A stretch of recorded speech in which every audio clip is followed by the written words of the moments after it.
Good morning, Grace Blue Ridge. We're so glad that you're joining us this morning, and it's hard to believe it, but it's actually our 8th virtual service. So thank you for sticking with us, for being flexible with us during this time, and we really appreciate you joining us this morning to be with us. During this time of physical and social distancing, it's so important to stay connected, and here's a few ways you can do that with your church family. Number one, if you are not on our weekly email list, we encourage you to take a second, go to our website, and fill out a Connect card. This allows you to be in the loop on prayer requests and important things coming up and all kinds of information about classes and things like that. Also, if you haven't yet, we encourage you to subscribe to our YouTube channel and click notifications so that you know when new content is dropped. We also would love for you to use the chat section, whether you're watching this on YouTube or Facebook. It's a great way to connect with us and to each other, to let us know you're watching, say hello. It's a great way to just still be together, even though we're not physically together. And lastly, we love to see your Hello GBR videos. Those have been such an encouragement to us all as we watch them each week. Keep them coming. We love seeing them. But this week, we're going to do something a little bit different. We wanted to create space and hold some space to say thank you to Michael Coggin and his family. As many of you know, last Sunday night it was announced that Michael has taken a new position at a church in Birmingham, Alabama, as the Director of Care and Counseling. And while we are sad to see them go, we are happy for them in this new opportunity. We wish we could do this send-off and celebration over various pork products with Coconut Bay for everyone, but we have to settle for this virtual version instead. So would you please join me in seeing from the church family some memories, some thank yous, and some photos to just really say thank you to Michael and Sherry. We're going to show that now. Hey, Coggin family. We just wanted to thank you for all the support and the love you gave us from GBR. And we're going to miss you guys, but we're really excited about the next chapter of your life. And we love you so much. Bye.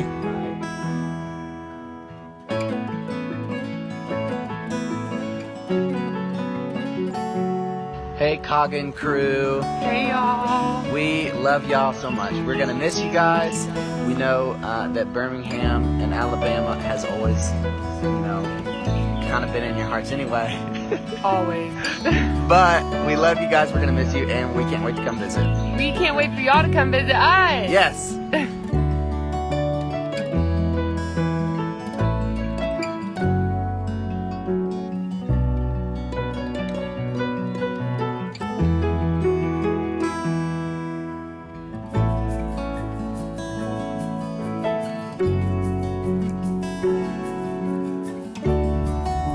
Hey, Coggins family, just want to wish you guys so much joy and excitement and anticipation as you head on your new adventure. Pray that you will go out in joy and be led forth in peace, that God will bless your steps as you walk in faith. Love you guys. We'll miss you so much. Shout out to Kobe and Davis. It has been such a joy to watch you guys interact with Young Life. We're going to miss you guys very much. I know that your friends at West Henderson High School will miss you very much. And I just pray that as you walk into this new place and season, that you will continue to be the contagious, mighty young men of God that you are, and that you will trust the Lord with all your steps. He has extraordinary things in store for you.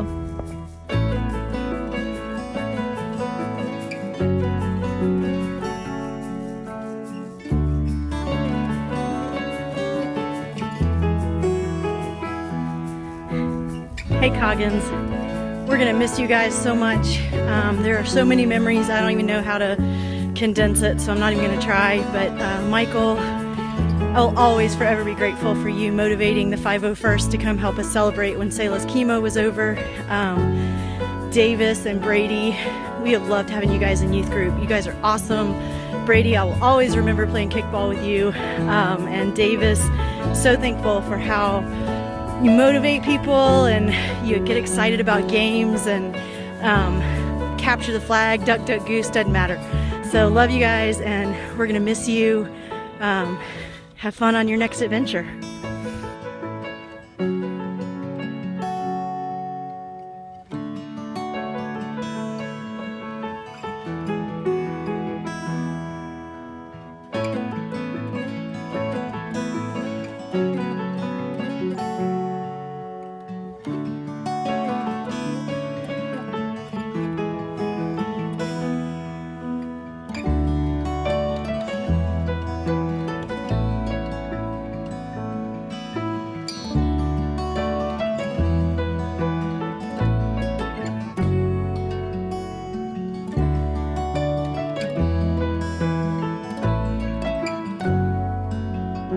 Michael, thanks so much for your service to Grace Blue Ridge over the past few years, and I hope that you, Sherry, and your kids have a great time in Birmingham. A few seconds about the Coggins cannot be done. They got to GBR shortly after I did 5 years ago, and they've been a huge part of my redemption story. They're in the business of restoring people's dignity, and you can't put a price on that. I'm coming to Alabama soon. I want barbecue, banana pudding, sweet tea. I'll let you get moved in first. Love you guys.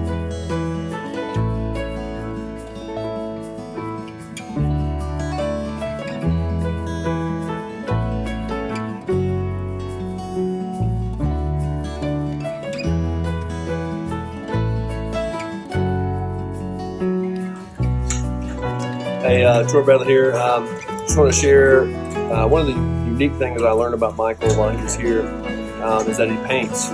He does some really awesome work, and I really look forward to seeing those on Facebook still, and the work of his sons and their artistic ability with the videos and stuff. But I hope one day he lets me make him a frame for one of his paintings. That'd be a great honor. And so, wish you well, guys. Hope you guys have a great trip, and the transition is smooth to Alabama, and just praying for y'all, and pray all things go well. Love you.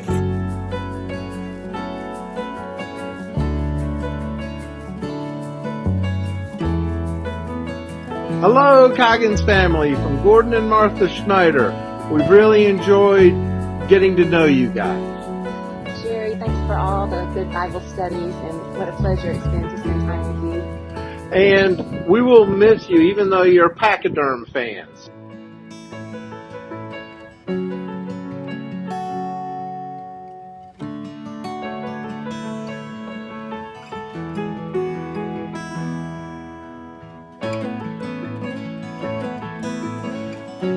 I am forever grateful to both of you for showing me the love of Jesus over the past couple of years. Blessings on your new adventure for you and the entire family. Hey, Coggin family! Hey! We are going to miss you. So much. And you have definitely left your mark on our family. We love you guys. May the force be with you.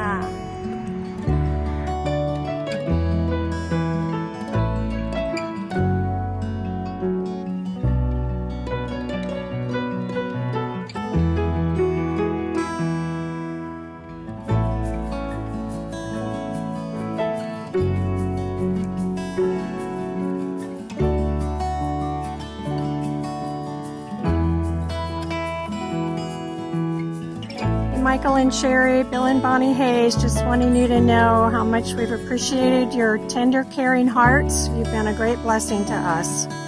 Thank you for modeling Christian family, and thank you for modeling Christian community for all of us. We love you. Bye-bye. Bye. Mr. Michael, I'm gonna miss giving you high fives every Sunday.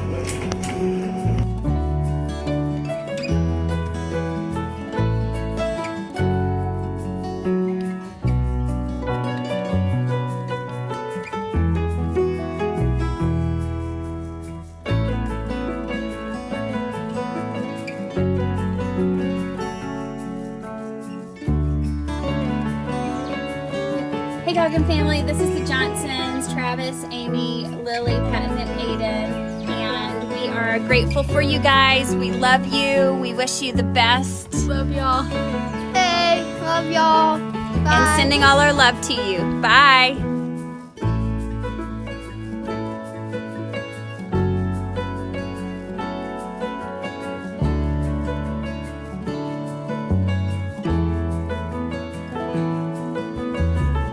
Hey Coggin family, we're going to miss each one of you. It's going to be a big hole in our church. We're especially going to miss your compassion, your teaching, all the YouTube and SNL clips that you've shared with us, and your sense of humor. Thanks so much for all you've done. Yeah, guys, we wish you blessings and joy in your new journey. I'm really going to miss those huge ear-to-ear Coggin smiles that just really brighten my day every time I see it. Your love for the Lord and for His church are really going to bless people in Birmingham, and like Marla said, it's going to leave a big hole here at GBR, but also a huge hole in our hearts as well. Our prayers go out for all of you, especially the kids, as they make adjustments. Our kids have moved several times. I know that's challenging, but we also know that God is faithful and He will bless them in some big ways. And I know you're going to have a big relief being around fellow Alabama fans and getting away from all these Clemson people up here. So God bless you there, and we'll miss you, and we'll come visit and stay in touch. Love you all. Bye.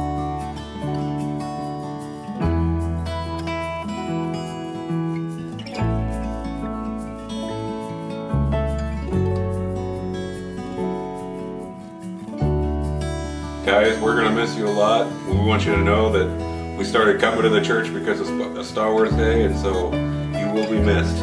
Bye! Bye, we will miss you. Say bye, Kaylee. Bye, Kaylee. Thank you guys for everything you have done for us. We love you. We will miss you. Bye-bye.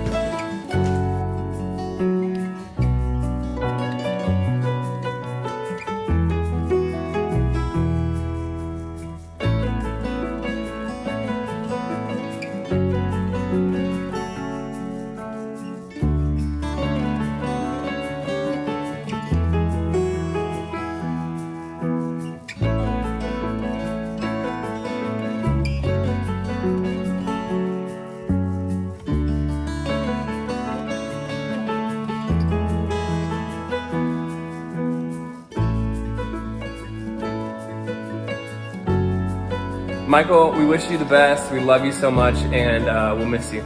Traveling mercies.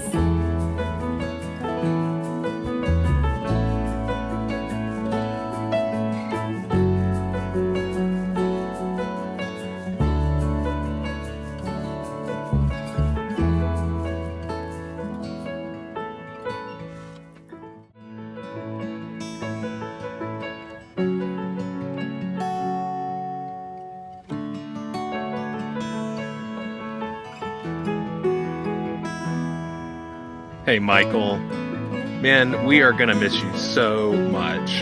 There are not enough words that I can think of to express my gratitude for the last 5 years. You took a tremendous risk. You moved your family down here, and you gave all of yourself to us. We are eternally grateful. You've been in the trenches with so many of us on the session and staff. I can honestly say I would not even be here anymore if it wasn't for you. You have given such great wisdom, you've such great friendship through the years. You're a man of character, nobility, and we're just going to miss you so much. I know this isn't goodbye forever, but please know we love you and we're so excited for you. And one last thing, go Gators.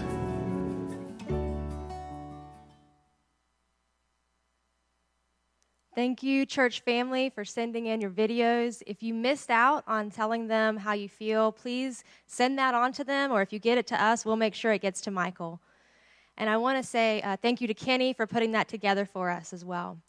Michael and Sherry, Kobe, Davis, Brady, and Kaylee, you are loved and you will be missed. A few announcements for our church family this week. We are doing Feed the Need again. Thank you for your donations last week. We were able to take care of all of our kids again. Excited to see the church family coming and bringing donations and making contributions and giving us gift cards so that we can keep that going.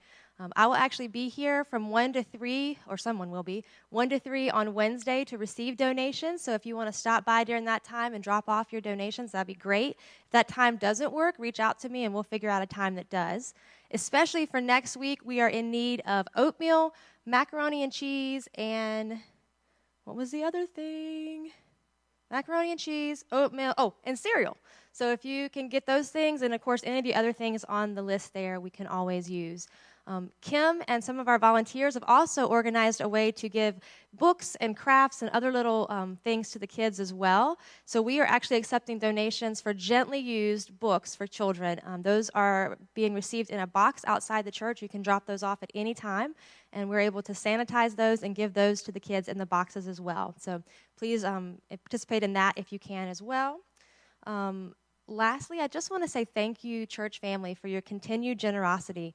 That is what allows us to keep doing all of this ministry, all these opportunities. So thank you for that. We have some ways to give. You can do that on the Church Center app on your phone, on our website. You can also text to give, or you can do it the old-fashioned way and mail in a check, snail mail version. So thank you for that, and we appreciate your generosity. That's all I have for today, and I'm going to hand it over to Chaz to open the service. Thanks, Brandy. Let's now shift and begin our worship service. We are going to be looking at, yet again, here we are 4 weeks after Easter, another post-resurrection appearance. Because in that, we've been trying to bang this drum that without the resurrection, everything crumbles, and we need a glorious hope for everything. And the resurrection works backwards. What we think about the resurrection moves all the way into our life. So let me open us in prayer, and another great one from Andrew Peterson's Every Moment Holy. I do not get royalties from this. I don't know him. This is a great book if you want to lead yourself through amazing prayer. So join me in prayer now, okay? Lord, you are the Lord of the harvest, the grain king, the wine king, the God of plenty, the God of hearth and home. You're the hill king, the wildflower king, king of the great bears, king of canyons. And still, even still, our thoughts of you have been too small and too few. You are the God of justice, the God of wisdom, the God of mercy, the God of redemption. You are the Lord of love. And all of this is true, but our thoughts of you are still too few. For our minds are too small to conceive of them all, let alone to contain them.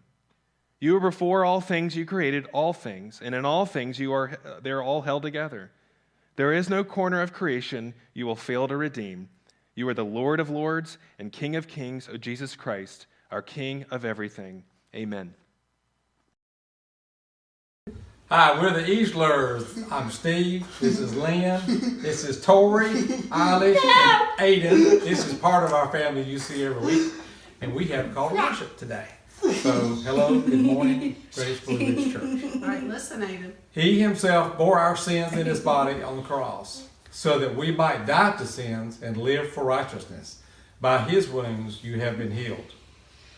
But he was pierced for our transgressions, he was crushed for our iniquities. The punishment that brought us peace was on him, and by his wounds we are healed. But God raised him from the dead, freeing him from the agony of death, because it was impossible for death to keep its hold on him. Good morning. Good morning, Grace Blue Ridge. It's good to be with you this morning. Excited about worshiping with you. I wanted to quickly introduce our worship teams for today. We've got Brian and Chandler Byler leading us, as well as Joel and Jenny and Eva leading a song, and Christy and Kurt will be leading as well. But first up, we have a new song for you. It's called Christ is Risen, and it's a collaboration between me and members from the worship teams at Grace Mills River and Grace Brevard. So I invite you to join us.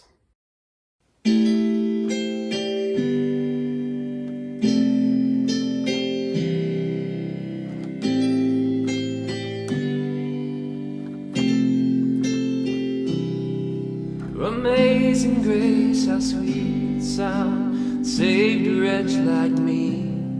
For I once was lost, but now I'm found. Was blind, but now I see. Hallelujah. Christ is risen from the grave. Hallelujah.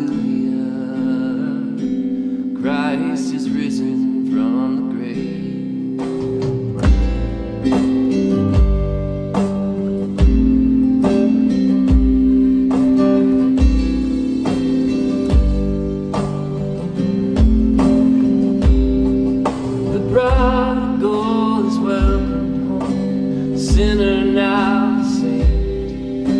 God who died came back to life, and everything has changed. Hallelujah.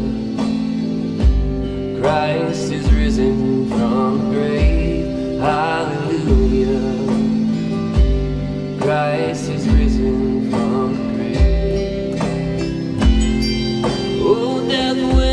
is your sting? Oh, fear, where is your power? The mighty King of Kings has disarmed you, delivered and redeemed. Eternal life is ours. Oh, praise His name forever. Hallelujah. Christ is risen from the grave. Hallelujah. Christ is risen from the grave. And all throughout eternity, our soul will be the same. Hallelujah. Christ is risen from the grave.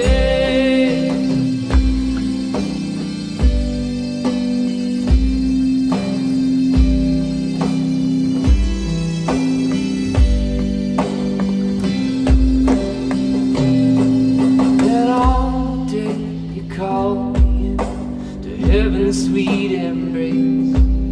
I see your scars, your open arms, the beauty of your face. Through tears of joy I lift my voice in everlasting praise. Hallelujah. Christ is risen from the grave. Oh, death, where is your sting? Oh, fear, where is your power? The mighty King of Kings has disarmed you, delivered and redeemed. Eternal life is ours. Oh, praise His name forever. Hallelujah. Christ is risen from the grave. Hallelujah. Christ is risen from the grave. And all throughout eternity, our soul will be the same. Hallelujah. Christ is risen from the grave.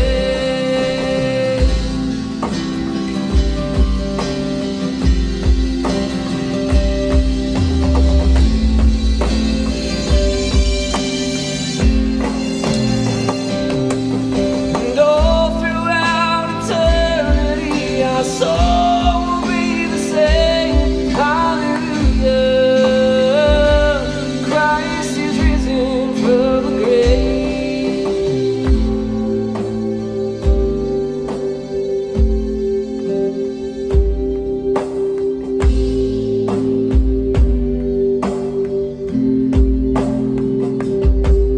That all day you called me in to heaven's sweet embrace. I see your scars, your open arms, the beauty of your face. Through tears of joy I lift my voice in everlasting praise. Hallelujah. Christ is risen from the grave.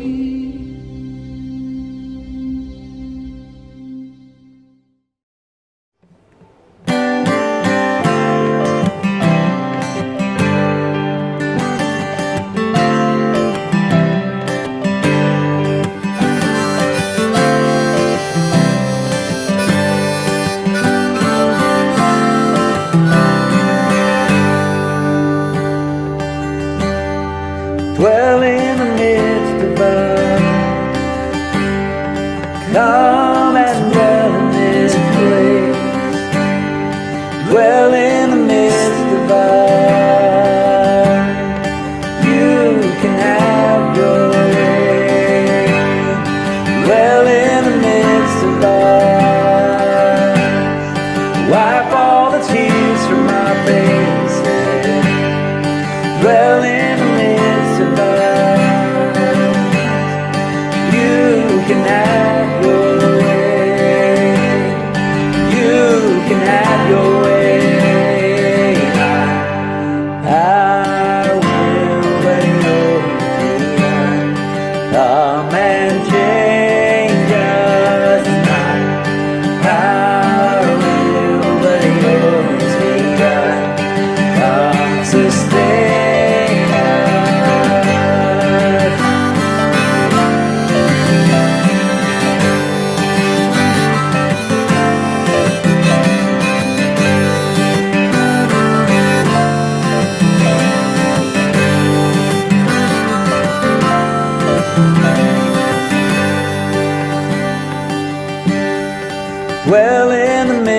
divine. Come and dwell in this place, dwell in the midst of us. Come and have your way, dwell in the midst of us. Wipe all the tears from my faces, dwell in the midst of us. You can have your way, you can have your way. Our will let yours be done. Come and change us. Our will let yours be done. Come sustain us. Our will let yours be done. Come and change us. Oh, now our will let yours be done. Come sustain us.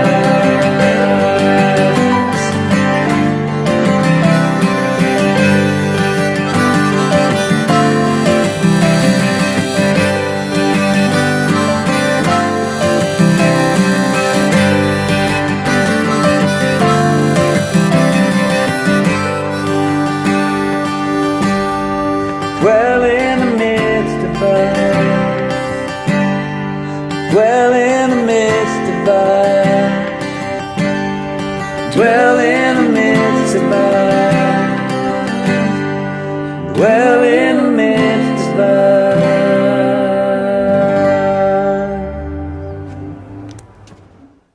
Our reading this week is from Luke chapter 24, verses 36 through 43. As they were talking about these things, Jesus himself stood among them and said to them, "Peace to you." But they were startled and frightened and thought they saw a spirit.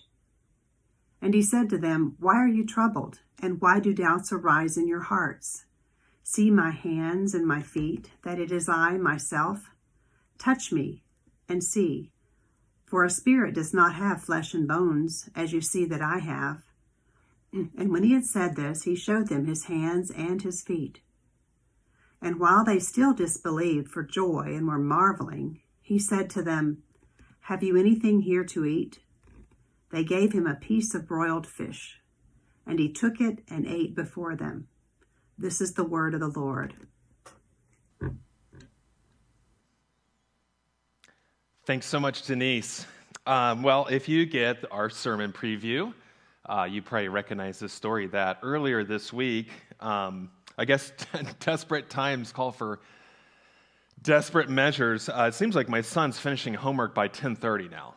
And so he's done with school, and we're on Zoom calls all day. So it's like, go have some candy. Go watch TV, okay? Don't judge. We're all doing the best we can right now. But, I said, hey, go watch The Voyage of the Dawn Treader. It's a Disney film, but it's also one of C.S. Lewis's from the Chronicles of Narnia. And it was the third time he's seen it this week. Like I said, don't judge. And I was just in the kitchen when he walked out of the room that he was watching it, and I could tell he had tears in his eyes. And I actually haven't seen the film, so I looked at him and said, "Buddy, are you okay? Something wrong?" And he said, he didn't say anything. He's prideful. He gets that from his father. And so I got on my knee and I looked at him and I said, "Buddy, if you need to cry, cry. What's up?"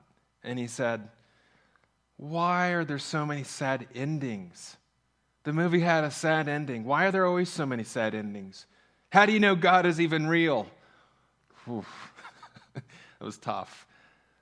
But I just looked at him and said, "Shep, you're 9, and you see things a lot of adults don't.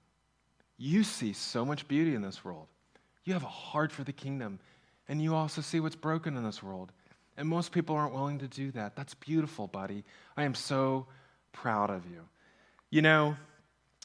There's something about us as we get older, we grow cynical. We turn to become more resigned that, well, this is life, and there's just this and that. We just try to survive. And you see it right now in the global crisis. We're all binge watching right now. Instead of drinking 1 glass of Merlot, maybe you're drinking 2. we don't know what really to do when we live in a world where there's so much beauty and sadness. The irony was not lost on author John Eldredge, who points out that the movie of such a title, Life is Beautiful, is also about tragedy and heartache and beauty and mirth. And we're unwilling so often to do commerce with the sadness we see. My heart broke this week, as probably many of you did, learning of a top New York City ER doctor who treated countless coronavirus patients and actually, was putting in 18-hour shifts, got it herself, overcame it, came back to work, and then actually then decided to take her own life. She came back to work, overcame it, and took her own life. She didn't know what to do with the sadness. We know that those who come back from war experience tremendous trauma. EMS workers do. Even police dispatchers do. We know there's a tragic burnout rate for those who serve on the front lines of social justice ministries, social services, and in ministry. What are we going to do with all that? How do we navigate life where we don't ignore beauty and sadness? The only way to do that is to have a hope. And it's a hope we need that's from outside this world that enters not only our hearts, but enters this world. Forward, back way of living. A hope for our future that allows us to really, truly live today, not in denial and not in escapism, or not just giving ourselves completely and utterly to the world. That's why we're doing this. Week 4, post-resurrection appearance, yet again. Because it's the resurrection that does that. It's the resurrection that gives us this hope. It's the evening of Easter, and Jesus has come up to the upper room where the disciples are all gathered. It's late in the evening, and he meets with them, and they are full of fear and sadness. He eats with them. He asks them to touch them, to feel them, and it is this that tells us we have hope for this world. This is what Tim Keller says. If Christ's resurrection happened, and it did, that means our resurrection is going to happen, and it will. Then everything sad and horrible will be brought up into our future resurrection and glory and make it infinitely greater than if we had never had any of those experiences. So, long intro, but necessary. Here's what we're going to look at this morning. The problem with an immaterial hope, beholding a material hope, and last, touch and see, grabbing hold of the hope of the resurrection all of life. Problem with an immaterial hope, beholding a material hope, and touch and see, grabbing hold of the hope of the resurrection all of life. So let's start with the first point. Now, you might be thinking, wait a second, that's not what Christianity teaches, the problem with an immaterial hope, right? I mean, we Christians believe, and even non-Christians, we think the problem in our world is we become too materialistic. So even if you're not a Christian, we would all agree that that's a negative term to say that person is too materialistic, and there is no doubt that a love for too much of the material, the fleshly, can certainly wage war against our souls. We're told in Scripture the love of money is a root of all kinds of evil. We looked at this passage about 5 weeks ago in the Garden of Gethsemane. Jesus did say the spirit is willing, but the flesh is so weak. But what we fail to see sometimes is what he didn't say. Jesus didn't say, and the flesh is all bad. The spirit is all good, and the flesh is all bad. And you have to understand something. The gospel and Christianity was radical for the culture, particularly in its view of the flesh in that world. Jesus lived in a Greco-Roman world. This is where the disciples were. If you know anything about the Greeks and the Romans, they had a low view of the world, of the flesh. And so this is why, for example, the Romans, could be so hedonistic, is because they just didn't believe that. They believed spirit is good, flesh is bad, they're inconsequential, and so what you do with your body is inconsequential too. How you live in your body didn't matter. So this is why they're all over the place, and really lacked a moral compass. Now, the Jews, on the other hand, were different. They had a high regard for the flesh. You see it and yet they also had strong belief that sin would ruin our flesh. And so you see them, this is why they turned to such strict legalism things, dietary restrictions, all these kinds of things to sort of tame the flesh. And yet, scholar N.T. Wright points this out. And I don't always agree with him, but he's got great work on the resurrection. He points out that even the Jew had such a vague view of the future hope, of the afterlife, of this sort of immaterial hope of the future, that it was vague and wispy. They maybe had a general sense there would one day maybe be a resurrection, but because their future was not set on a material resurrection of the world all being renewed, this explains perhaps why they clung so tightly to this world. And we've been saying over and over and over again and again in this series that the Jews wanted a different Messiah. They wanted one in the material world who would come and be king now, destroy Rome now, and reestablish Israel as the world's superpower. A passage we'll look at in just a couple weeks, even as Jesus is about to ascend into heaven, one of the disciples says, "Are you now going to restore Israel?" So their hopes were, so you've got two things going on here. This is my point here, okay? I'm headed here with this.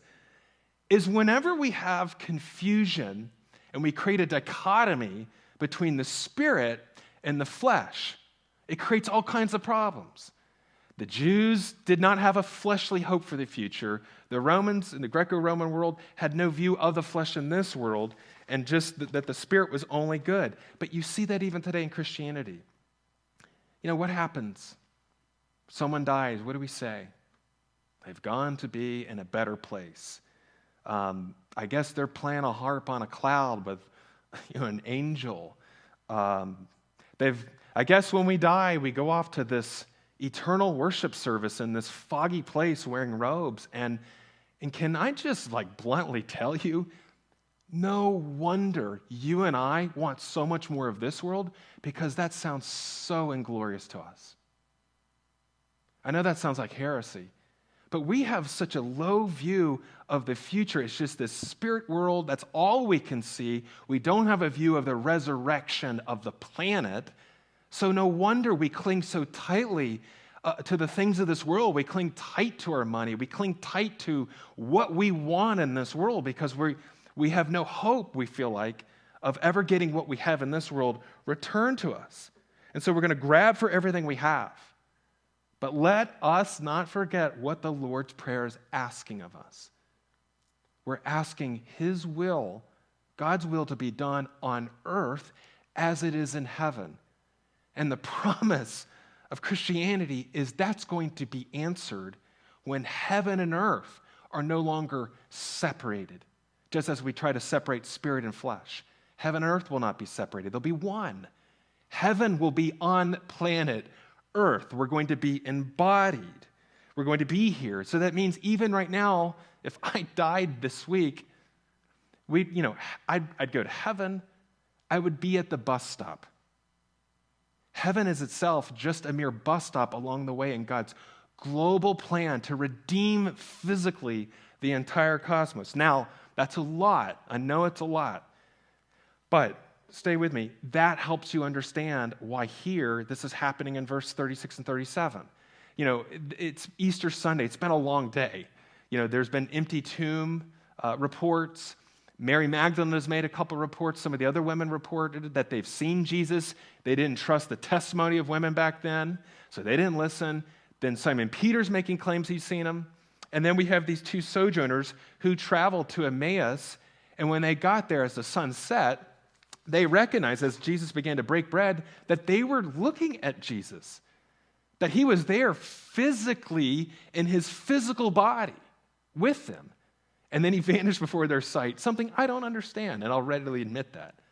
But you know what happened? So it's about sunset. They raced about these 7 miles from Emmaus back to Jerusalem. And you know what they said? When they found the disciples, they're still there. They're awake. The apostles and all the other gathered disciples are up in the upper room with the door locked because they're scared.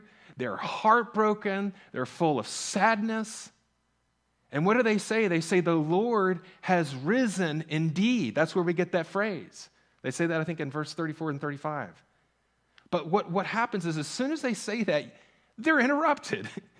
Because Jesus walks into the room.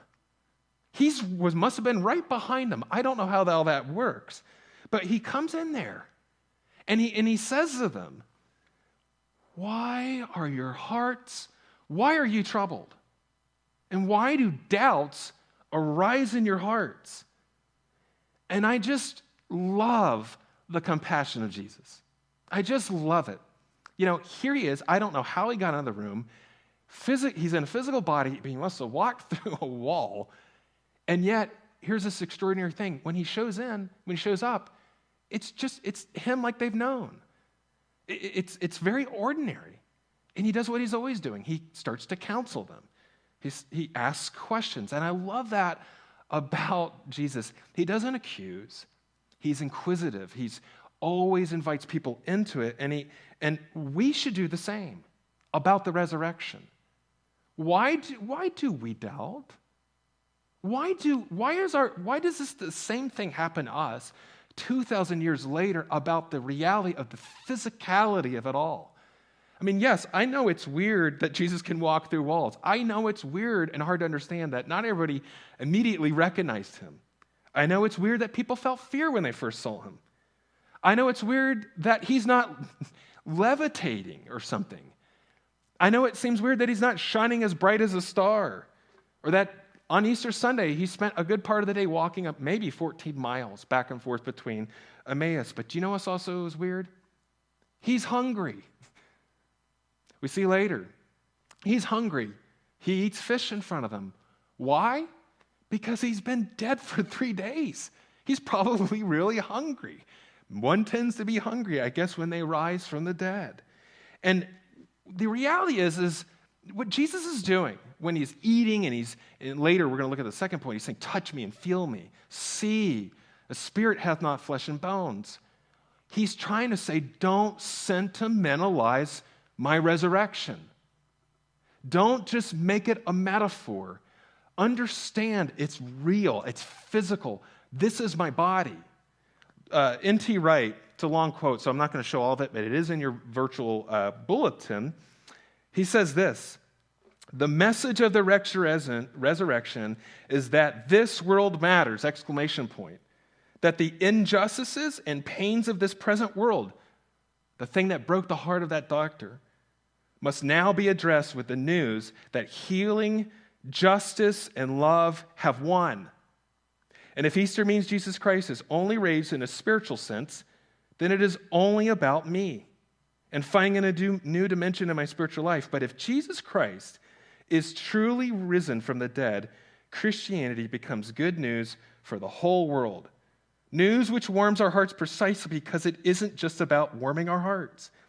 Easter means that in a world of injustice, violence, and degradation, endemic, God is not prepared to tolerate such things, and that we will work and plan with all the energy of God to implement the victory of Jesus over them all. If you take away Easter, Karl Marx was probably right to accuse Christianity of ignoring problems of the material world. Take it away, and Freud was probably right to say Christianity is wish fulfillment. Take it away, and Nietzsche probably was right to say it's for wimps. And what's he saying? I think what N.T. Wright is saying, and what Jesus was doing with the disciples, is we all, whether you are a Christian or not, have a tremendous blind spot. Just when we have doubts about the resurrection, I think anytime you have any sort of doubts, I think it's important to scrutinize your own doubts too, and to doubt your doubts. And can we just stop for a moment and say, if the resurrection is not true, think about what we do as a culture. We say we have this one life, and it gives us great impetus to work hard. And we ask people to care about matters of social justice, to care about our planet, to love people like they're our neighbors. All things I agree with, I think, are wonderful. And yes, if you believe this is the only life you have, then sure, that gives us greater impetus to make that much of a difference. And yet, if we have no view of a physically restored world, I guess the question is what compelling reason do any of us really have to give up this one and only life to love people and to sacrifice my resources and my time and put my own life at risk when I only have this one thing?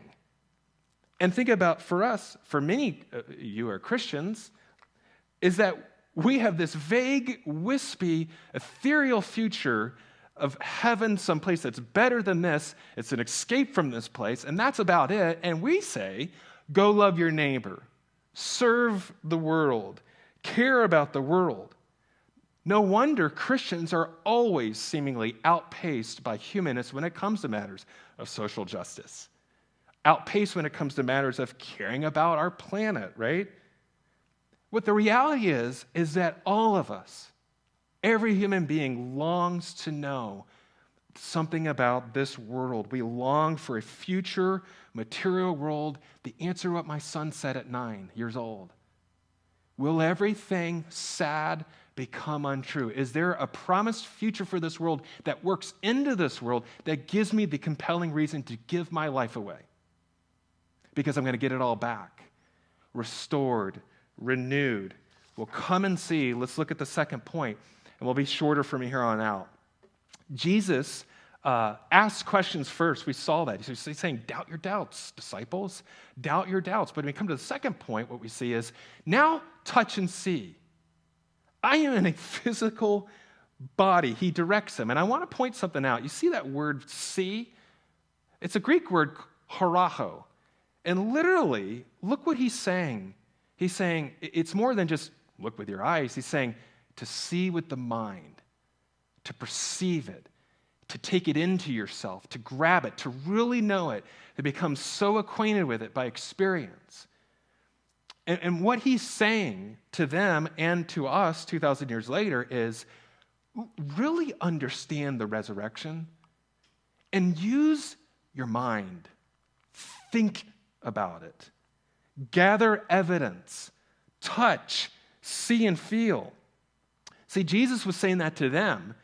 And we're told in Paul's great chapter on the resurrection in 1 Corinthians 15 that Jesus is called a first fruit of the true resurrection that's coming as well for the entire cosmos. And what that means is what he's doing first in his body, he's going to do with the whole world. Now, I remember this story. My wife, when she was trying to figure out Christianity for herself in college, she grew up with it. She was struggling with the whole view of this wispy future. And what she was being told at the time, she was going to church and just hearing all this doomsday stuff and that everything's going to burn, but thankfully we get to escape into this cloudy place. And she was walking by Neyland Stadium. She loves her alma mater. She actually won the biggest award there. She's going to be embarrassed I said that, but in high company, even with Peyton Manning herself. And but she saw Neyland Stadium. She said, how can God be good and not let this be here? Now, as a Gator fan, how can God be good and not destroy Neyland Stadium, right? But, what she's trying to say is, how is this all just gone? Ayers Hall, Tri Delta, all these things like that I love, that I care about is just it, and it just vanishes, and we have no memory of it. Well, what does that mean? Is that we need a hope for the future, and so Jesus shows himself to the disciples. But the challenge is we don't get that. Jesus isn't. I would love it if he did, but he's not going to physically walk up here today. But notice what he does do. He says, have you believed? This is something we saw 2 weeks ago when Michael preached it's actually the same account in John 20 as what happens here in Luke 24 when he talked to Thomas. And Jesus recognizes the reality is that we're not part of the group of people who got to physically touch and feel his body. But notice what he said to Thomas, have you believed because you've seen me? Blessed are those, and that's you watching, who have not seen and yet have believed. We're told later in the chapter, verse 47, 48, he says, you are witnesses of these things. So one of the realities of the resurrection, we do have to rely on witnessing, but I know part of all of us believes, yeah, and if I had that, I'd truly never doubt again. But I want you to consider something, that when Jesus says, yes, the witnesses of the resurrection matters, all of us have been given a greater witness, and it's called the Holy Spirit. And if you're a Christian, you have it, and it's in you right now. And we've all been given this. And think about the implication of this. Just dial in for a second. This, what I'm about to tell you, is why I am a Christian right now. And it may seem absurd to you, but it's why I literally believe this is all true. Jesus Christ walked on this earth for 40 days in his resurrected body. We're told he also appeared in Paul's letter in 1 Corinthians 15, that little chapter, that he appeared over to 500 people. Okay? He did many ordinary things. He ate fish. Next week, he's cooking fish, okay? Before he even died, Jesus was on earth, in his ministry for 3 years doing incredibly miraculous things over and over and over again. Did all these things. And yet, in a passage we'll look at in a couple weeks, when Jesus, after the 40th day, ascended physically in his body to heaven, a mystery to behold, there were only 120 Christians on the planet. Only 120. Now, by the year 250 AD, there were 1.2 million Christians on the planet. And being a Christian was not hitching your wagon to the winning team. Contrary to what a lot of this, Da Vinci Code fiction stuff was saying 10, 15 years ago. It was not hitching your wagons. Constantine did that in the 4th century to the winning team. But around 250 AD, if you were becoming a Christian, do you know what it meant? Persecution. It meant suffering, economically being blacklisted, being ridiculed, called a fool, enduring brutal deaths like being thrown to lions, burned on crosses. That's where we get the term Roman candle from. It was torture. Why would they do that? How do you and I explain these cowards called the disciples who abandoned Jesus after everything they've seen, all of a sudden becoming so brazen and bold that the Apostle Peter is noted in church history of dying upside down on a cross because he didn't feel he was worthy to die right side up like Jesus did? How do we see that? These Gospels were circulating in their lifetime. Peter was still alive in a shame-honor culture where you always wanted to look good, have a good optic. Peter was alive, and everybody was reading how foolish he looked in them. Oh, there's that guy who denied Jesus 3 times, right? The guy who, the rooster crows, you almost wonder if people made rooster noises around him. Like, these did not make these guys look good.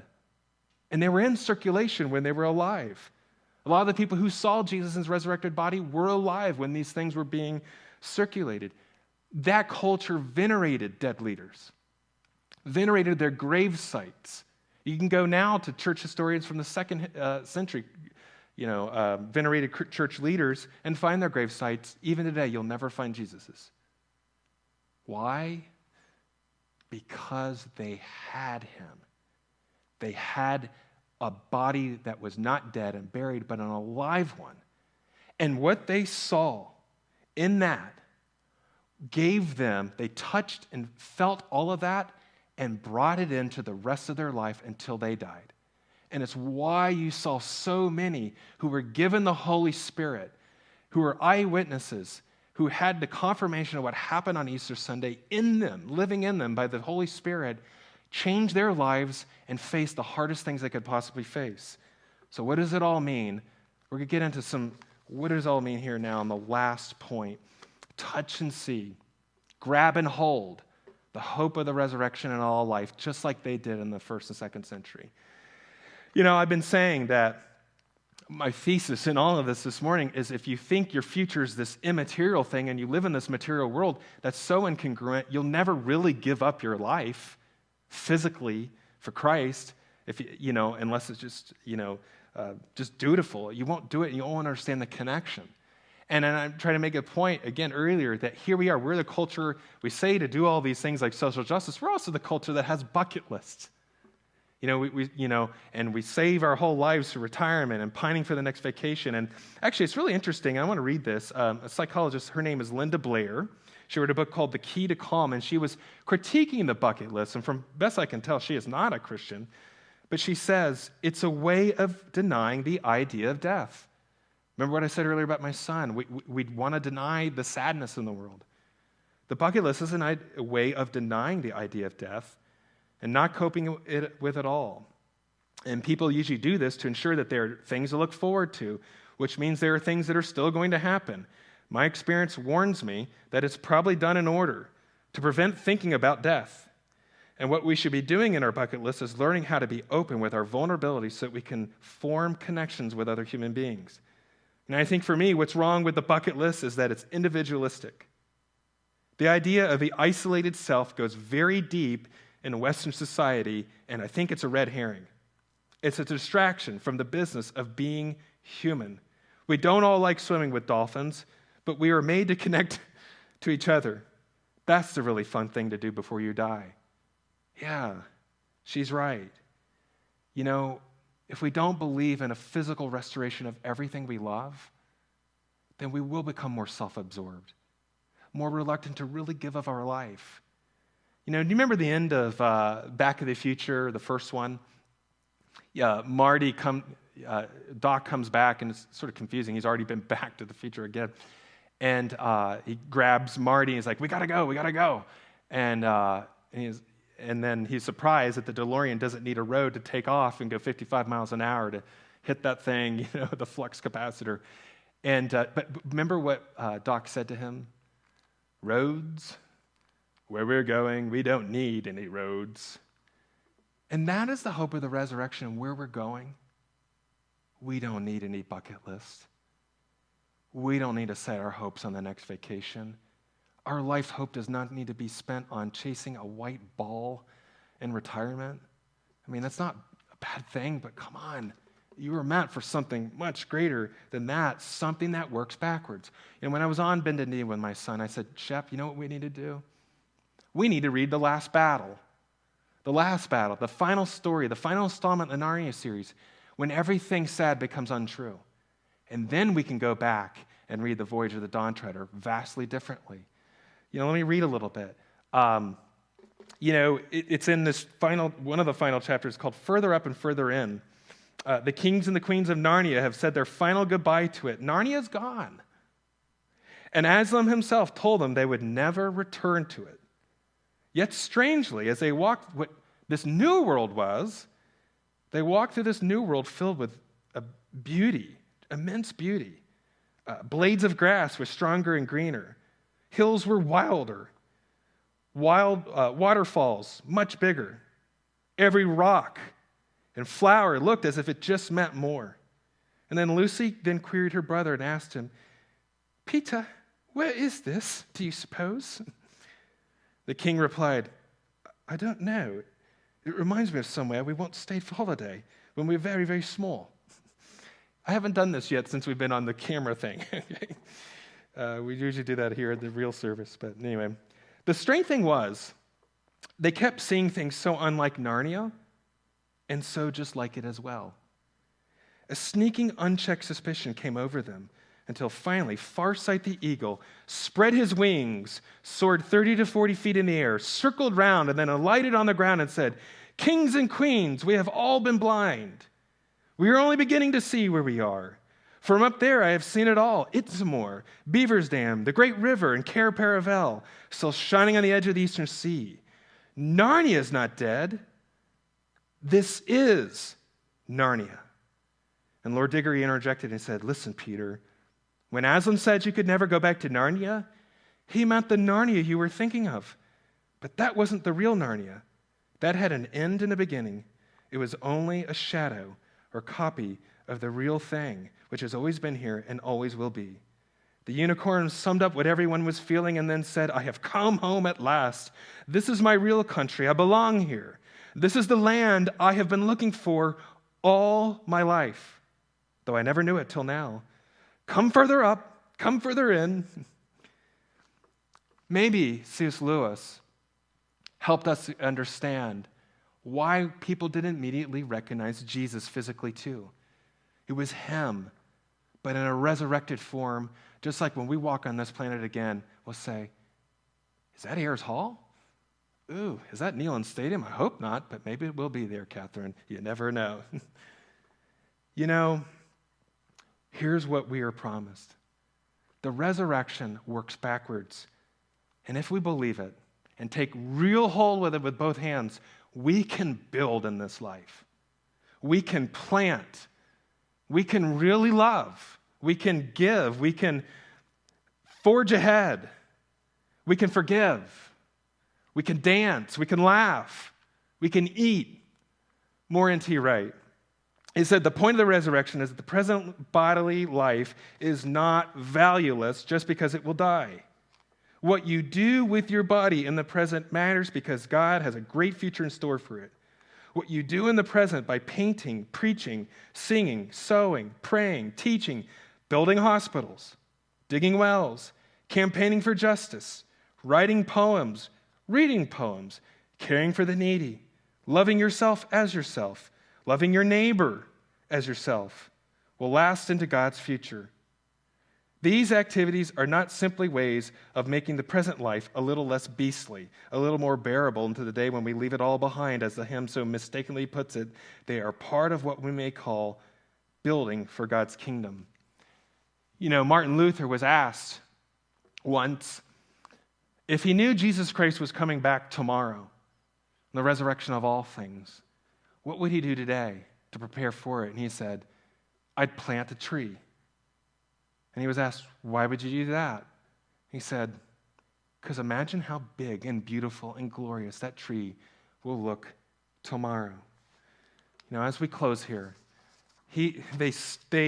their joy, their fear and terror turns to joy and marveling, and I love it. They're still in disbelief. But like the disbelief that the kids were walking through the renewed Narnia, is this it? Is this really you? And is it really true that we really don't die in Christ, but that our death is just a mere shadow, as we've said a couple months ago, comes with a sound and a fury, and but it's just a shadow and copy of what Jesus' death really was, the real death. A death we'll never have to endure because of him and because of his resurrection. We are given a promise that Jesus, all of us will too eat in the kingdom just like Jesus ate broiled fish.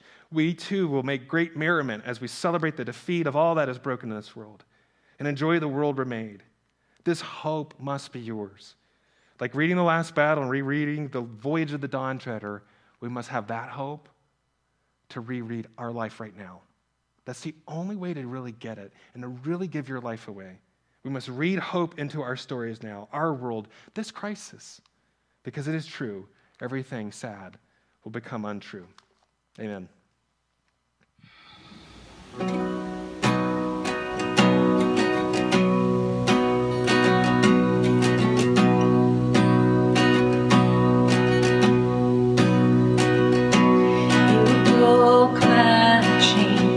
Of sin and shame, and you covered me with grace.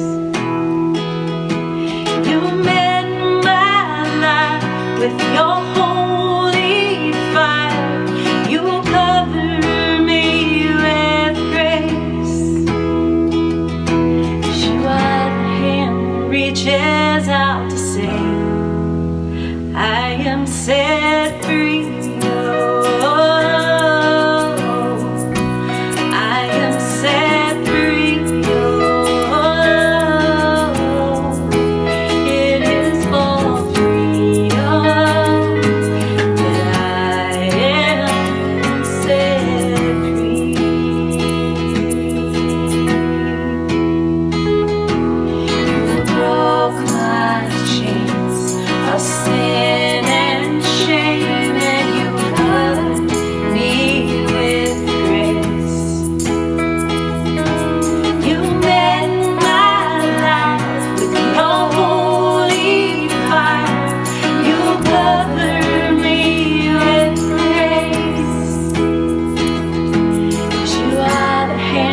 Reaches out to sing.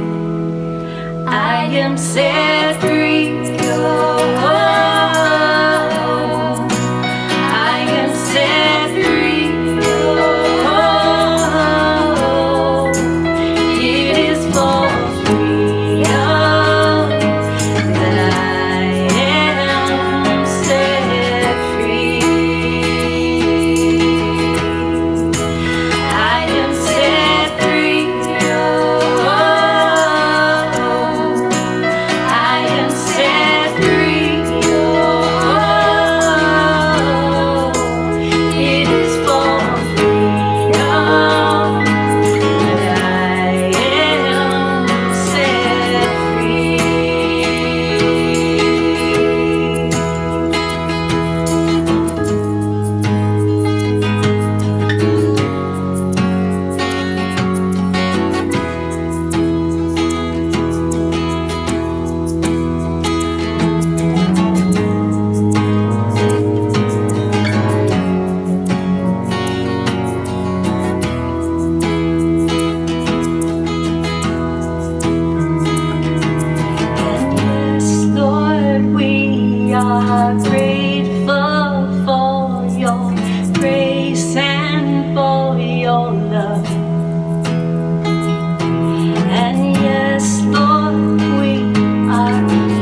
Thanks again for joining us. We love you guys, and we're going to drop more content again this week on our YouTube page, and we'll as well see you next week. Also, would love, as you continue to pray for the Coggin family and their transition, is to pray for us. We already are putting a plan together, the staff and I, and will be submitted to the session and then back. We're just going to be really patient with that. And we would ask for your wisdom, the prayers for wisdom and patience as we figure out our next steps. So here is the final words that the Apostle Paul said at the end of 1 Corinthians 15. He said, therefore, in light of everything he had just said about the resurrection, my beloved brothers and sisters, be steadfast, immovable, always abounding in the work of the Lord, knowing that in the Lord your labor is not in vain. We'll see you next week.